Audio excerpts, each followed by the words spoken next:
Harka fuula shamaa akkam jirtu kabajamtoota daawwattoota Oromiyaa Miidiyaa Neetwork oduu idilee galgala kanaaf qindeeffanneen isinitti hima Anna'imaa Umari. Oduu keenya jalqabaatiin obbo Johar Mohammad Faan guyyaa har'aa dhaddacha irratti osoo hin dhiyaatiin hafani. Manni murtii olaanaa federaalaa dhaddacha kaalidataa ajaja dabarseen bulchiinsi mana hidhaa Qaallitti hidhamtoota kana guyyaa har'aa jechuunis waxabajjii 29 bara 2013 akka lakkoofsa biyyaatti dhaddachatti akka dhiyeessu gaafatee ture.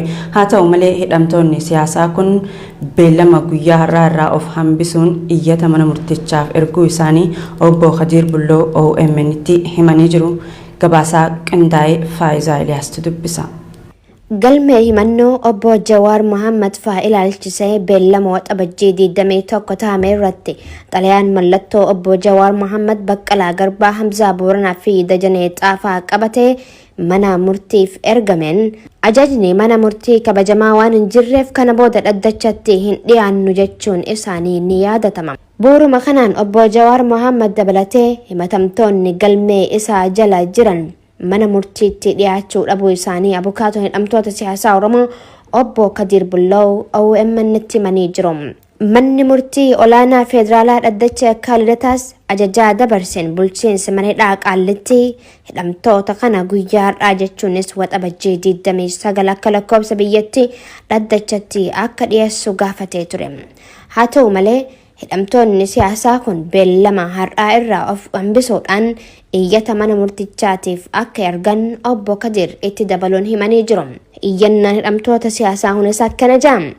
Nuti kan hidhamne hidhaa siyaasaa waan ta'eef murtii siyaasaatu nu hiikaa jechuun hidhamtoonni siyaasaa Oromoo hedduun manni murtii bilisaan isaan baase poolisiin deebisee butaa waan jiruuf mana murtiirraa haqa arganna jennee hin abdannuu jechuun barreessuu isaanii abukaatoon isaanii kun himee jira.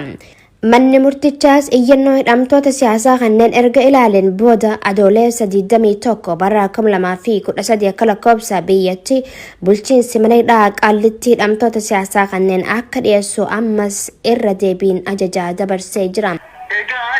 Dhiyaannee damma achi ba'aa jira daddacharraa baane egaa isaan daddacharratti dhiyaannee akkuma duraatiin armaan dura manni murtii adda adeessanii kan mana bulchiinsaa ajajee ture bulchiinsa mana adabaa jechaadha. Isaanii sababuma armaan dura ibsatanii dhiyaanii jedhaniiranii kan jedhan kan dhiyaate yoo ta'u dabalataan ammoo sababa hedduu kaasanii yaadallee iyyannoo biraa adeessaniiranii obbo Jawaar fa'aa obbo Jawaar obbo Baqqalaa Hamzaa fi obbo Dajanee dhiyeessanii isaan kan jedhanii akkuma armaan dura jenne tokkoffaa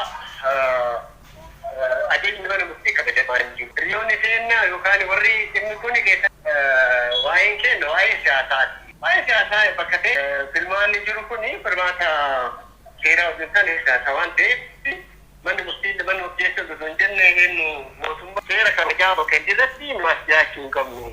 Sababni keenyas armaan dura warri manni abdii Ragaasaa fa'aa kunniin bakka manni murtii bilisaan gadaadhiisu malee haga ammaa achi buuteen isaanii hin beekamu. Kanaafuu kana godhuu jechaanii biyya sana seerri hin jirre keessatti seerri hin jirre jenneeti addunyaa fi uummata keenyatti dogongorsiisu waan ta'eef sababa kanaaf hin dhiyaannu. Oduu keenyatti aanuun godina Arsii Bahaa Aanaa Zuwaay Dugdaatti sodaa kirkira lafaatiin namni 2,000 buqqa'uun himame. Itti aanaan bulchaa Aanaa Zuwaay Dugdaa obbo Abdoo Kaabbaa yaada OMN'if kennaniin balaan dhaqqabe jiraachuu baatus uummanni sodaa uumameen buqqa'ee jira jedhani. Siraaj sabaaf dabalata qaba. Godina Arsii Aanaa Zuwaay Dugdaatti sodaa kirkira lafaatiin namoonni 2,000 buqqa'uun himameeti jiram. Aanaa Zuwaay Dugdaa ganda biitee jedhamutti kirkira lafaa galgala dhagahamuun abbootii warraa 265 maatii 2,000 qabachuun qe'ee gadhiisanii godaanuun gabaafameeti jiram. Itti aanaa bulchaa Aanaa Zuwaay Dugdaa obbo Abdoo Kaabbaam yaada OMN'if kennaniin balaan dhaqqabe jiraachuu baatus uummanni buqqa'ee jira jedhan. Uummanni sodaa kanaan qe'ee isaanii irraa buqqa'ee manneen barnootaa keessa jiraachuu isaaniim itti aanaan bulchaa Aanaa Zuwaay Dugdaa kun Oromiyaa Miidiyaa Neetworkitti himaniiti jiru. Kirkirri lafaa yoo mallattoon gara halkaniitti sagalee dhageessuun hin jira. Balaan amma inni qaqqabsiise ammatti hin jiru. Namoonni yoo ogeessi dhufe Oromiyaa irraa ilaale ammaaf namni gara tokkotti mana siqqee naannoo san gadhiisee mana barumsaatitti naannoo mana barumsaa wayii qubatee jira. Yaa'u balaan biraa kan qaqqabsiisan jiru yaa'u guyyaa ooluu fi mallattoo ramaasaa fi allaatumaan halkanii naannoo mana barumsaa salmaatii wajjin sodaatanii xixiqqoo namni amma sodaatu uumame sagalee san duraan akkasiin dhageessisu. Amma sagalee wayii dhageessise waan jedhu kanatu gara halkaniitti dhageessisa sagalee jedhaniitiin bakkoo tokko jiranii. Daayireektarri ji'ooloojii astiroonoomii fi qorannoo hawaa akkasumas qorataan kirkira lafaa Piroofeesar Attaalaa Ayyalaa yaada BBC Afaan Oromoof kennaniin kirkirri lafaa jedhame kun meeshaa kirkira lafaa galmeessu irratti hin mul'anne. Kana jechuun kirkirri lafaa bikkirchatti hin mul'anne jechuu miti. Kan uumame kun reektar iskeelii 3 gadii fi baay'ee gadi aanaadha jechuun ibsaniiti jiru. Kirkirri lafaa aanaa Zuwaay dugdaatti uumame kun kan balaa hammaataa dhaqqabsiisuuf danda'u miti jechuun ogeessi qorannoo kirkiraa kun himeetii jira. Godina Horroo Guduruu Wallaggaa aanaa Habaaboo Guduruu iddoo addaa mootii qawwee jaamutti gaafa adoolessa 4/2021 humnoonni tikaa mootummaa shanee deeggartan jechuun namoota nagaa irratti dhukaasa bananiin yoo xiqqaate lubbuun namoota 2 dabartee jirti. Namoonni ajjeefaman hojjetaa mootummaa fi qonnaan bulaa ta'uun beekamee jira. Faayisaa Aliyaas dabalata qabdi. Godinaalee Oromiyaa keessatti waraanni mootummaa Itoophiyaa namoota nagaa irratti ajjeechaa raawwachaa jiru cimsee itti fufee jira. Godina Horroo Guduruu Wallaggaa aanaa Habaaboo Guduruu iddoo addaa mootii qaawoo jaamuun beekamutti gaafa guyyaa 4/7 bara 2021 humnoonni tikaa mootummaa shanee deeggartan jechuun namoota nagaa irratti dhukaasa bananiin yoo xiqqaate lubbuun namoota 2. Haal duree TPLF dhukaasa dhaabuuf dhiyeesse booda pirezidaantiin bulchiinsa mootummaa naannoo Amaaraa Aganyaw Tashaagar akka naannoo isaanii eeganiif dargaggootaaf waamicha taasisanii mootummaan federaalaa opereeshiniin Tigraay xumuramee jira jechuun pirezidaantiin naannoo Amaaraa Aganyaw Tashaagar barruu fuula tiwutara isaanii irratti barreessaniin opereeshiniin ammas itti fufaa jira jedha. Siraaj sabaaf gabaasaa Addis Istaandaardii fi maddeen garaagaraa qindeesseeti jira. Haal duree TPLF dhukaasa dhaabuuf dhiyeesse booda pirezidaantii bulchiinsa mootummaa naannoo Amaaraa Aganyaw Tashaagar akka naannoo isaanii eeganiif dargaggoota naannichaatiif yaamicha taasisaniin pirezidaantiin naannoo Amaaraa Aganyaw Tashaagar barruu fuula tiwiitara isaanii irratti barreessaniin opereeshiniin ammas itti fufee jira.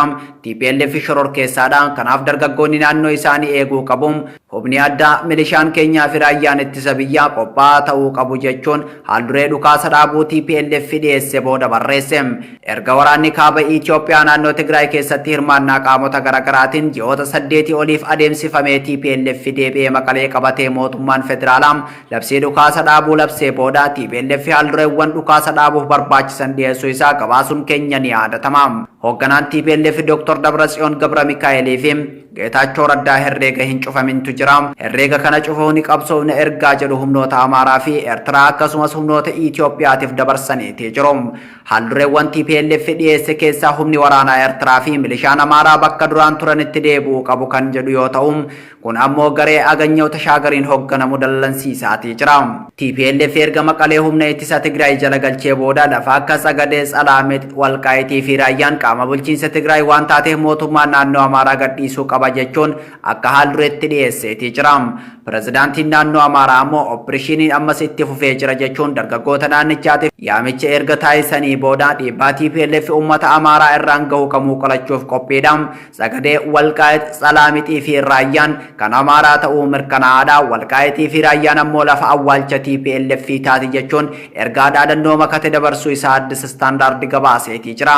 Waa'ee lafa kanaatiin wal qabatee Dr. Abiyyi Ahmad ibsa gaazexeessitootaaf torbee darbee kenneen Amaarri jaalalaa yoo ta'e malee humnaan kan isa jilbiiffachiisuu fedhu ofirraa ittifachuu danda'a jechuun isaanii yaadatama. Bulchaan Itoophiyaa Dr. Abiyyi Ahmad Aliin walgahii addaa afuraffaa paarlaamaan Itoophiyaa wiixata darbee adeemsee irratti raayyaa ittisa biyyaa Tigraay keessaa baasuun waan durfamee sirriitti itti yaadamee hojjetamedha jedhe. Itoophiyaan imbaasiiwwan ishee keessaa 30 kan caalan cufuuf jirti jedhame. Cufamuu imbaasiiwwan kanaatiif daddaaqamuu fi kufaatiin dinagdee hanqina doolaraa hordofsiise sababoota hangafoota jedhamaatii jira.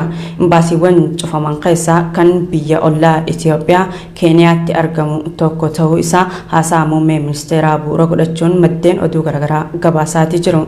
Siraaj sabaaf ammas dabalata qaba. Itoophiyaan imbaasiiwwan ishee keessaa 30 kan caalan cufuuf jirti jedhameem.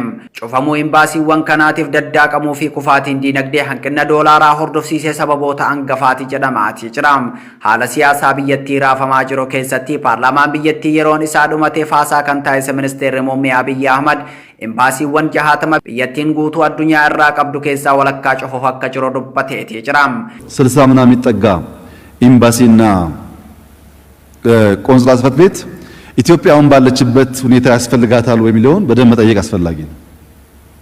አሁን እኛ ያስፈልገን እንደዚህ አይነት ነገር እኛ ዶላር በየቦታው ከምንበትል ለጊዜውም ቢሆን ለስድስት ወሩ ለዓመትም ቢሆን አሁን ካሉ ኤምባሲዎች ቢያንስ 30ው መዘጋት አለበት። ኤምባሲiwwan cufaman keessaa kan biyya ollaa Itoophiyaa Keeniyaatti argamu isa tokko ta'uu haasaa muummee ministeeraa bu'uura godhachuun maddeen oduu garaagaraa gabaasaatii jiru. Hammam yaadichi qisaasama sharafa alaa hambisuu kan kaayeffatedha jedhamus murtoon kun kufaatii dippiloomaasii biyyattiin keessa seente mul'isa jedhu xiinxaltoonni. Waggaa 3 har'aa Abiyyi Ahmad addunyaa irratti hoogganaa jijjiiramaa jedhamuun faarfamaa kan ture yoo ta'u rakkoo hooggansaa inni uumeen Itoophiyaan raafama siyaasaa caccaba diinagdee fi biyya dhiittaan mirga namoomaa suukaneessaa ta'an keessatti raawwatamaa jiru ta'uun addunyaan sagalee tokkoon balaaleffataa jiraachuun beekamaadha. Dhiibbaan dippiloomaasii fi uggurri diinagdee bal'aan mootummaa bilisiginnaa mudate sirnicha hudhee qabee sadarkaa hammaatarraan gahuu isaa kan mul'ataa jiru yoo ta'u tarkaanfii imbaasiiwwan cufuu kunis agarsiistuu dadhabuu sirnichaati jedhamaatii jira. Miira dallansuu fi abdii kutannaatiin paarlaamaa biyyattiif dubbataa kan ture Abiyyi Ahmad imbaasiiwwan cufamuuf deeman keessaa imbaasiin Itoophiyaa Keeniyaa jiru tokko ta'uu gaazexaan Neeshin Afrikaa gabaaseetii jira.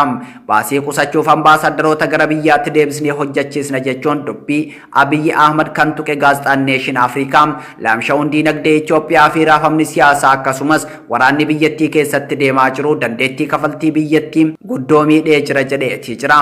Sababa tarkaanfii abbaa irrummaa Abiyyi Ahmad fudhataa jiruun addunyaan irratti kahuun olloota Itoophiyaa dabalatee biyyoonni fagoo fi dhiyoo jiran amala abbaa irrummaa fi gocha suukaneessaa uummata biyyattii irratti raawwataa jiru.